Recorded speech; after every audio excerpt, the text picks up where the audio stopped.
আজি চিকেন আনি থৈ দিছো দে ৰাতি চিকেন খাব লাগিব গম পালে নহয় আজি ডিনাৰত কি আছে আজি ডিনাৰত আছে চিকেন বাৰু আজি ৰাতিপুৱা গ'লো মন্দিৰলৈ দুইটা একদম গামছা চামছা লৈ ওলাইছো এখন হৰাই দিব লগা আছিলে যেহেতু মই ভাবি থৈছিলোঁ বহুত দিনৰ আগৰ পৰা এখন হৰাই দিম বুলি সোমবাৰটো নিমিলে আজি দুইটা ওলালো বৰষুণ দি আছে বাহিৰত তথাপি দুইটা ওলাই মন্দিৰত শৰাইখন দিলোঁ তাৰ পাছত এয়া আহি চাহ খাইছোঁ এক কাপ লাল চাহ ৰাতিপুৱাৰ লাল চাহ কাপ বৰ প্ৰিয় খাবই লাগে আৰু তাৰপিছত গ'লোঁ অফিচত আজি লাঞ্চ আছিল চিকেন আৰু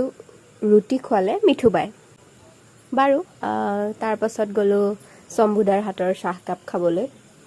য়েছ শম্ভুদাৰ হাতৰ চাহকাপ লাগিবই আৰু এয়া আহি খানা বনোৱাত লাগিলোঁ আৰু যিহেতু গম পাইছে আজি চিকেন আছে